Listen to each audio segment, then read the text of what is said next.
man, they got the game. Customer success is their claim to fame. On the podcast, they light the spark, elevating your skills, creating a mark. Where we dive deep into the world of customer success, sharing insights, strategies, and stories from industry leaders. I'm Roman Trebon, head of client success at a company called Teams Plus, and I'll be one of your hosts. Alongside me is my co-host, Kevin Metzger. He's a senior manager of customer success at VirtuStream.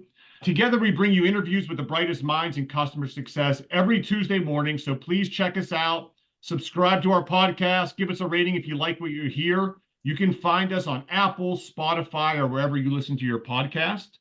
Today's live show is brought to you in partnership with CSInsider, a fantastic platform for all things customer success.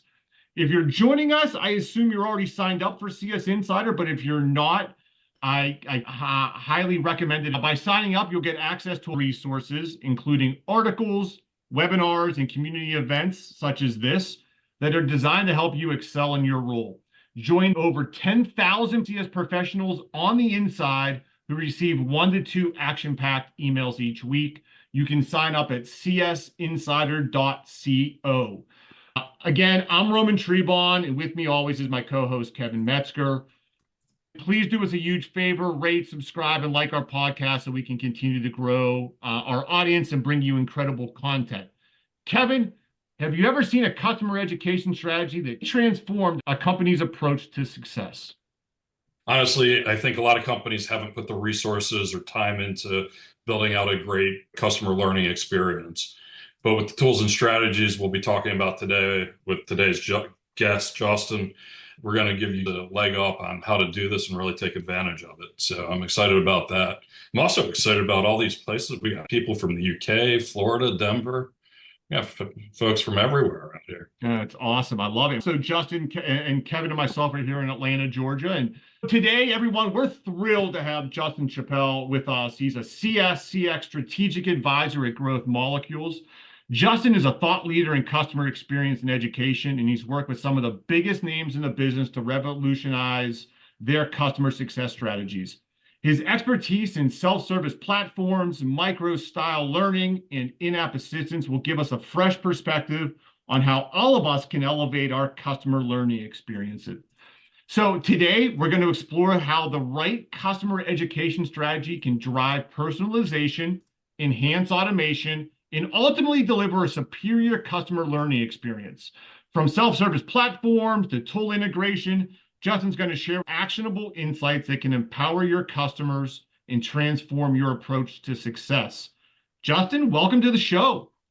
Thanks for having me, guys. I really do appreciate it. Being live is always fun. This is the first time I think I've ever done a live podcast. I'm used to being able to do some editing behind the scenes, but we're doing it live, which is really exciting. I'm super stoked to be invited to do this with you. I will share one crazy thing, though. My background was given to me yesterday, and I had to go through my wardrobe to try to find a shirt that didn't make me look like a floating head. So thank you, Brandon, for giving me this really great background for today's call. I really appreciate it. Thanks, Justin. Kev, you gonna kick us off? Yeah, why don't we get started? So, Justin, why do you think customer education has become such a critical pillar in driving customer success, and how have you seen organizations transform their approach with effective strategies? Yeah, it's a great question. I think it's an important one too, because customer education has become more critical now than ever. What's really happened is it's starting to show that customer success in education and enabling your customers empowers them to achieve those goals with your products or your solution. It also brings autonomy and efficiency to how you interact and engage with your customers. So being able to provide the right training, the right resources, organizations are really able to capitalize on that, make your customers understand how they utilize your product and services to be better adopted into your platform, but also at the same time really driving loyalty, which in turn creates better overall customer satisfaction and experiences. Recently, TSIA did a readout called the State of Customer Success. They said that 92% of the customers surveyed felt that they were better adopted to their platforms and had faster time to value because they received the right level of training and enablement upfront with the services they purchase. It shows that customers will receive the information you're giving them and actually do something with it. From a support standpoint, when we think about customer enablement and customer education, Gartner recently did a poll of their customers and showed that customers embraced and adopted into those learning services programs had a 30 to 40% reduction in overall support costs. That's huge, right? As an organization, it's important that we're embracing this services of learning and enablement to drive not just customer experiences, but it also helps us have better support costs to engage with our customers. Yeah, I love that, Justin. I hear this term a lot, Justin, this micro-style learning, right? So can you talk to us about what is micro-style learning and why is it more effective, or how can it be more effective than maybe some traditional methods people use for customer education? Think about it this way. We're kind of groomed to get on-demand content whenever we want it, but our attention spans are not like they used to be. So that long-form training and that long-form engagement really needed to be looked at. And I think about myself. I'm going to use a personal example, not in the business world, and I'll give some business examples in a second. But recently, my garbage disposal stopped working. And I was like, oh man, I'm going to have to go to Home Depot, spend $150 to buy this new garbage disposal. And because I'm not as handy as I think I am, I probably have to go back and rebuy it 2 or 3 times. I probably have to have a plumber come in and do it for me. So now we're talking a couple $100s, right, on top of the actual cost. But what I did is I sat down, I went onto YouTube, and within 2 minutes, I found out there was a little switch at the bottom and an Allen wrench that I could turn around the outside of my garbage disposal. And if that didn't work, then I would go and invest all that time finding a plumber to do that work for me. But guess what? It worked. And I learned how to fix that in less than 2 minutes. And that's micro-style learning, right? It's quick, short, 2-minute snippets around how to use your products or services that can really get your customer to engage quickly and then take action. So they're not sitting there for an hour listening to these long form deliverables. They're actually able to do that in a shorter amount of time. So micro-style learning, I think, is really the path that I see a lot of companies moving towards. And this is a stat that's out there, and I don't know how accurate it's going to be, but they say in the year 2025, 75% of our global workforce is going to be the millennial generation, which all, again, grew up with these in their hands, right? So again, you got to think about this micro-style learning is really designed to deliver engagement and adoption and involvement quickly within your product, leveraging that style, right? Now, from a business perspective, I use multiple CSPs. Being an advisor, I have to go into companies and see multiple different customer success platforms that we're working with. Most recently, I've been working with an organization that's trying to redesign their homepage. A lot of it's around personalization. How are you enabling your field to personalize that homepage that they're leveraging? And they were like, well, we were putting together this material and all this. And I said, have you gone to the Academy for Vitally? And they were like, no. If you go to the Vitally Academy, they have a really great foundational program that is 5 videos, all less than 2 minutes, that talks to you about how to maneuver within the application, all the way to how to build and customize your landing page when you log in. We shared that with their field, and now their field is heavily adopting that. It's called Vitally. Yeah, I love it. Totally makes sense, Justin, from the attention spans, even how mine's evolved over time. I logged into a training this week. I saw it was an hour. I just hung my head. I'm like, no. I need 2 minutes. I need it quick. I need it on demand. And also, it's good to know that you're now my go-to plumbing guy in the Atlanta area if I have any disposal. But here's the other part too. Think about, I mean, I'm probably going to put myself in an awkward position because I'll share these things publicly with people. If I go, I'll sign up training that's available, but I never actually show up to them because I want the recording so that I can listen to it at 2.5 speed. I don't have an hour to invest to listen to that long form, but I do have about 30 minutes to listen to the snippets that I need to understand how to use or what I'm trying to get from the content delivered. So that's what micro-style learning is all about, is how do you break that down into bite-sized chunks so that your customers can take action on it almost immediately. So speaking of getting the bite-sized chunks and putting them together, how do you deliver them right at the right time? What are some of the best practices from an in-app experience? It looks like I'm trying to do something. How do I deliver that type of experience of, hey, you need to do this next, and here's how to do it. Yeah, I would say it all starts with keeping it simple, right? Especially if you're trying to leverage something that's in-app. If you're trying to embed something in-app, whether you're using tools like WalkMe or tools like Pendo to create these guided tours or guided experiences, when you're starting to build and design those, is that customer, even though you're meeting them where they're actually in the middle of doing their work. They're probably in the middle of a workflow. So you need to make sure that it's purpose-built to be able to design the next step to get them to their outcome within that workflow. I worked for an accounting software company a few years back, and one of the things we saw was there were about 4 steps that we needed every single customer to do in order to have their AR and AP solution set up with our product. It all started with linking their bank account. We created guided tours that walk them through the application from setting up their bank information, how to create the invoice, and then how to link their bank account information to that invoice to send it out at scale. If we understand what process that customer is trying to achieve or deliver against, it's really figuring out the small steps required and embedding that directly within the application. But the best practice I've seen is even when you do that, give them the option to drop out to the long form if you need, or leverage a video to show them. There's this old Chinese proverb, tell me and I may forget, show me, I may remember, but involve me, engage me, and I will understand and learn. Think about that when you're designing these programs. You got to think about the customer on the other end. If you're just telling them what to do, they're probably never going to really remember, and then they're going to call back into support. They're going to have friction, or they're going to continue to always have a problem at that step.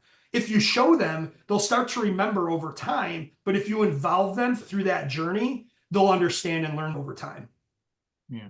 So everyone, I just dropped a question in the chat. Let us know your answers. What is the biggest challenge you face in your current customer education strategy? Justin, that leads into a question I have, which is, how can companies overcome challenges like limited resources or lack of, content that's relevant when they're building their customer education programs? I'm going to give the same answer if you're asking about learning services or content for digital first to scale. The content's already out there, right? I would pretty much guess that at every organization, you have a product manual, some type of sales demo that's their go-to that shows the best ways of doing things. I think that everybody probably has some type of CS or just direct marketing, field marketing team that's out there that's building all this content on a regular basis. Don't shy away from the fact that you have to start from scratch and there's nothing already in existence. Take advantage of that. The biggest challenge most people think about is, how am I going to start to build the content that I want to deliver to the customers? But remember, you already probably have it. You have the product manuals, you have those sales demos, you have the marketing content. It's just about reaching across and working with those other portions of the business to get that into a library so you can figure out what should be customer facing versus what should be internal only. I think with some of the advancements with AI and tools out there today, it's very easy to push that through AI generation and be able to spit out some usable content, but you're using some of the things that are already in existence to create that content to share with your customers. The next obstacle is, where are you going to put that information? So do you have a LMS system or like an academy, like a skill jar or something? So if you have that already available, great, you'll know where you're going to put it. But if you don't, where are you going to put that information that's going to be easily accessible to your customer? Are you going to go the in-app route, or continue through an academy or like a Vitally that puts it on a homepage? I think those are the 2 big hurdles I constantly hear when talking with customers. I don't know where to start with content. Guess what? You already have it somewhere. So just get it in a library. And then how do we want to deliver it so that we're meeting our customers where they're at so they can be engaged with it and then be able to leverage it and utilize it? Those are the 2 big obstacles I constantly hear or talk to with customers. Yeah. There's a comment in the chat. It's a comment, and I think we'll turn it into a question here. It comes from Jessica. And I've heard this from a lot of organizations and people. We have limited resources. A lot of our resources haven't been updated in years and are no longer relevant. We're trying to update hundreds of support articles, reorganize the structure, et cetera. It's really difficult with a small team. I'm sure this isn't the first time you've heard that.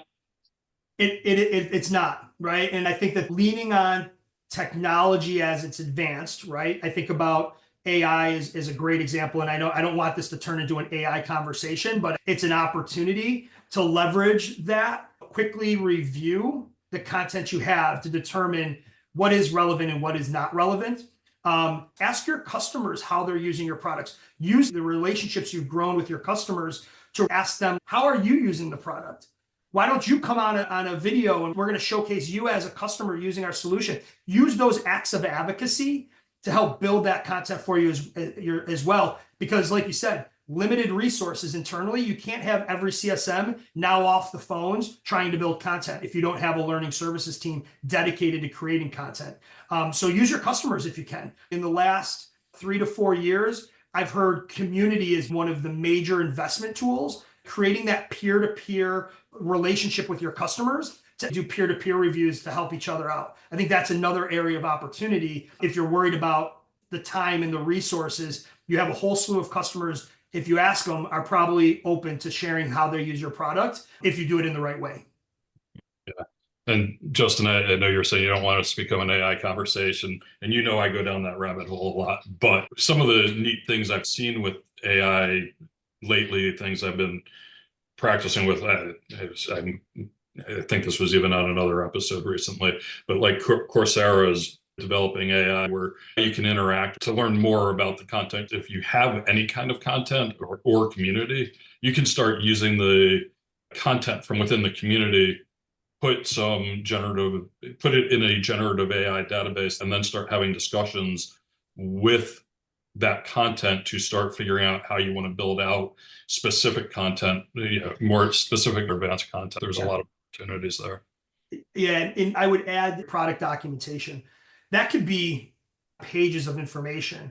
There's some tools out there today that I've used in the past. Murph AI is an example of one of those. It's kind of like a speech to text or a text to text replacement tool. Think about the old Control F, Control Find behaviors where you need to replace because you've changed the field on your application. Instead of saying customer, it says accounts. So now all of your documentation's outdated. Go in and it'll actually find all of that information and update it for you real time. And if you have videos, it'll re-record your videos with that same type of change. So there's definitely tools that are out there that will make you more efficient. It's just making sure that you have executive buy-in on the importance of why education and customer education is important. So they use those tools and give you the investment dollars to do so.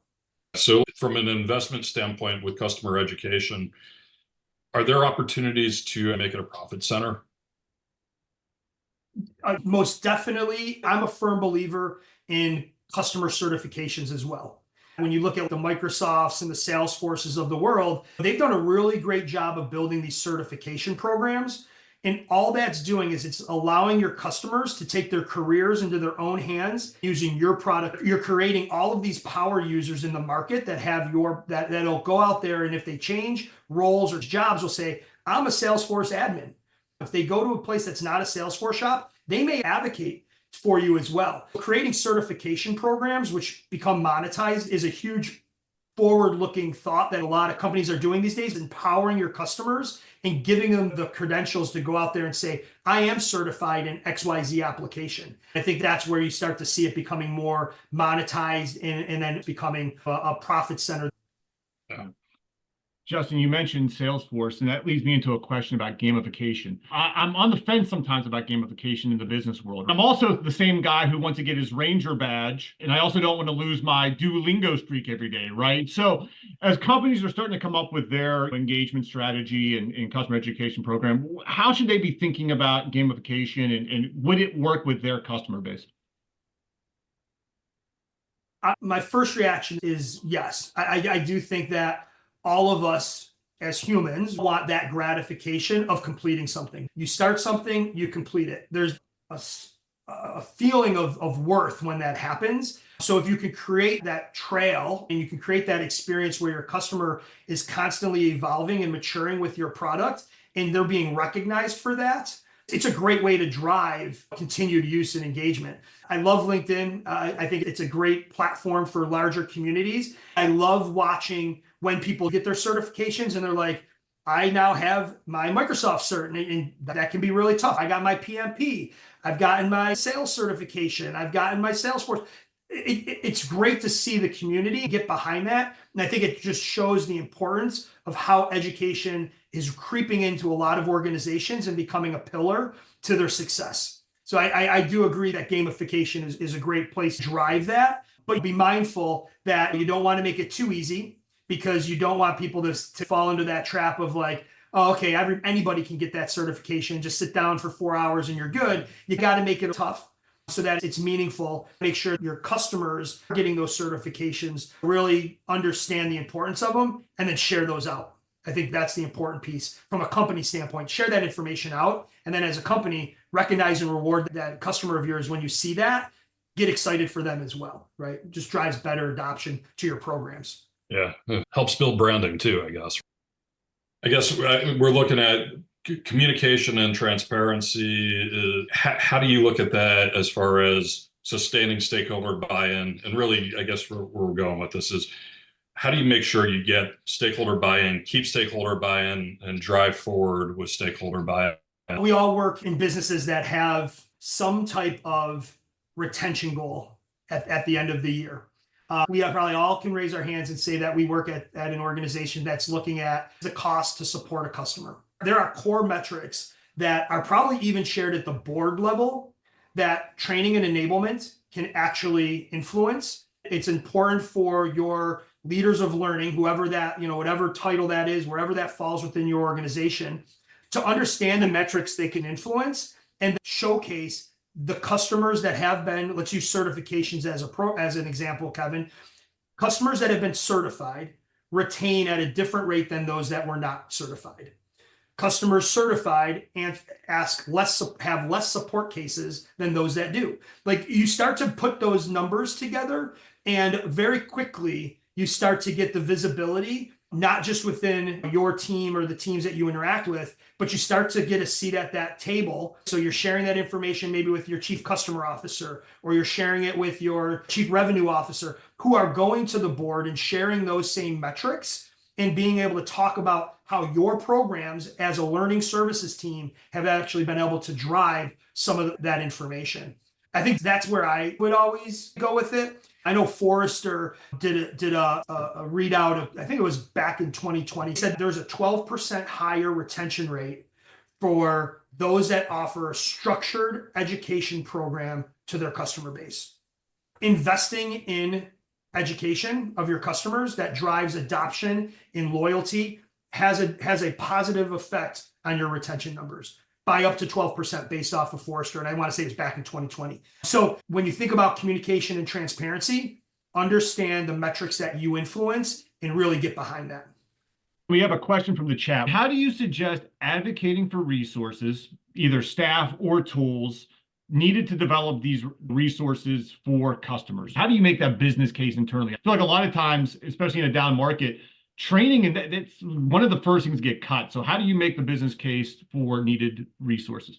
I would say that every department's on the chopping block nowadays, right? You have to be able to show the ROI in what you're delivering. I do firmly believe that if you can show that the content you're creating has a return on a financial metric, you're going to get the investment dollars you need, and you're going to get the resource in the headcount.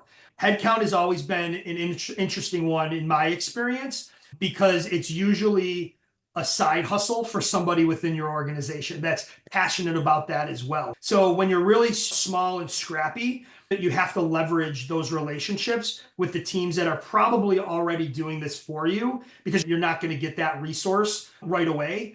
But if you could start to show the value that resource has produced in terms of content, views, if you have things posted within your academy or your knowledge base, and you're seeing customers clicking on this and then showing that those customers didn't call back into the support team or reach out to their customer success manager or have become an advocate for us and they're speaking at our next conference. Now, all of a sudden, you're able to tie those metrics back. The resource dollars and the investment from your board or from your executive team is going to be there for you. Yeah. And Justin, when you're talking about you're trying to show that they didn't have to reach back out. Are you looking at comparative numbers then as far as measurements go? So customers who don't have the certification are reaching out at this level, and customers who do are reaching out at this level. So. It's really taking and just putting your customers into smaller cohorts. So you could even look at it, let's use a traditional enterprise and growth segment that's broken up. Customers in your growth segment that have certifications or have completed courses in your academy or have this many people that are trained as administrators versus those within that same segment. So just split your segments out because they're going to be different performances, right? But if you can keep those cohorts aligned and show the variance between the two, those with versus those without, you're going to see some dramatic change, dramatic numbers pretty quickly, I think. So I'm super excited about the future of customer education, just personal education in general. I think everything's going to be so personalized, and I'm going to have my own learning plan forever, whatever I want to take on. I think hyper personalization is going to be a big future trend. I know it's already here in a way, but what future trend in customer education are you most excited about? So we talked about going to micro styles, but I'm going to go a step before this. As I think about what the future holds, I first have to think about how I integrate all of the tools that we have today that touch my customer. If I could start to look at the integration of these tools, I could start thinking more forward, think about some of these like predefined learning paths for customers based off of how they're interacting with our product. So taking something like, I don't know, a vanilla, which is like a communities platform, and understanding where is the customer going within their online community engagement, and then creating a learning path for that customer and giving that to them proactively.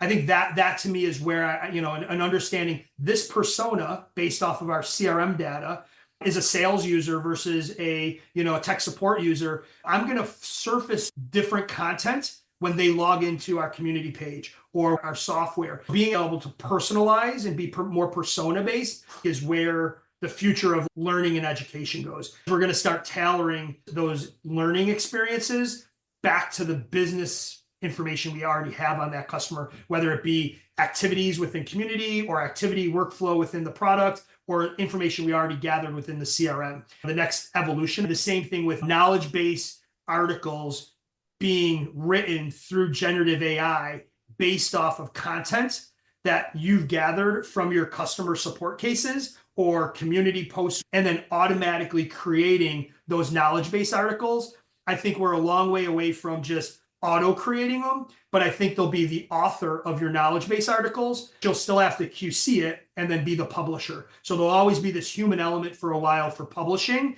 but the authoring of those articles can be really driven through this more generative AI type experience that becomes more conversational in nature. I'm already seeing a little bit in the call center where customer calls in and the agent handles the phone call. Based off the transcription, AI feeding knowledge articles to the agent in real time. And I can see the same thing on the customer education path. Where am I searching? What knowledge articles should be present, et cetera. So, Kevin, I think we have a question in the chat. Do you want to get to that? How does customer education, its modes and efficacy, differ with respect to customer size? In other words, startup, small business, ERP size? Yeah, I think the approaches are definitely different, right? I think as a smaller startup, you got to be scrappy, right? I think that's the benefits and the joys of working in that type of environment. And I see predominantly in my interactions and conversations with people in that more startup world, it's usually multiple hats being worn, right? We still see that. So your CSMs are also your adoption consultants, or the people delivering the training mechanisms.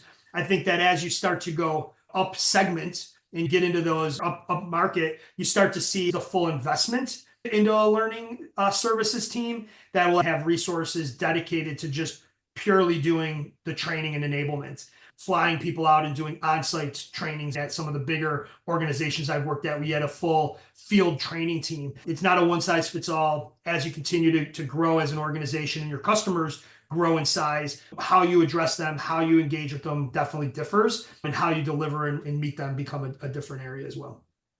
Yeah. You can see I passed the question off that had the word efficacy in there because I saw it and I'm like, I'm going to butcher the word. So I'm glad you took that. It was a great question by Isha. So we have 10 minutes left. Get your questions into the chat. We would knock out as much as we can here when we have Justin. So thanks everyone that's been into the chat and participating, and we'll get a few more questions for Justin before we have to wrap up. Justin, I seem to remember having a conversation with you recently about a tool that actually was helping to develop knowledge base articles. Do you remember what that tool was? I'd have to go back through my notes and look. When you think about, so there's lots of different things when we think about training and learning, right? There's your traditional, we're going to do a webinar, everyone's going to log in, we're going to walk through how to use the application. That's considered part of learning. In-app guided tours, self-guided tours, that's part of learning. And then I do feel that knowledge itself sometimes sits underneath your product team because they're just recreating your manual in essence. I've been continuing to see more of that knowledge team moving underneath customer experience or learning services because of the educational factor it brings. There's more and more ways to engage with your customer nowadays, and it's really capitalizing on them. If you're going to invest in a knowledge base, to me, you got a bunch of UX writers, they're really great at what they do, and they're really good at documenting process and procedure, but that's sometimes not customer friendly. You need to make sure that you can water that down so it can be consumed at scale. And that's where AI tools can really help you, because they can take your form or language you want to write in. It allows you to take that manual and rewrite it in a way that's more customer friendly, intuitive when they're using it. Yeah. All right. So Justin, on the podcast, we always end with a rapid fire question, right? Where this is not going to be based off customer education. You're in Atlanta, right? For our audience, if they're visiting Atlanta, what's the one place they have to visit and the one place they have to eat? One place you have to visit is, you got to come down in the summertime. I'm originally from New York, so this was new to me. You got to come down in the summertime when the weather's halfway decent, before you're smeltering hot out, and you got to shoot the hooch. It's basically floating down the Chattahoochee River. Everybody tubes up. It's a great time. I think it's a must-do experience in Atlanta because it's outside the city, but at the same time, you still get some city views depending on what part of the hooch you're shooting. So that's definitely a must-have.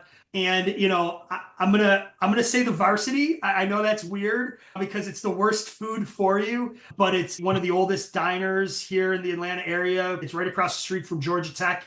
So if you want a foot-long hot dog or a greasy cheeseburger, that's that. I see the orange cream shake someone put in the chat. She nailed it, right? That's, if you're gonna go to the Varsity, skip the hot dogs, get the orange cream shakes. That's the way to go. I thought you were gonna go World of Coke, Justin. I like the Chattahoochee, shooting the hooch. That's a great answer. So as we wrap up here, Justin, where can our audience find more about you and Growth Molecules?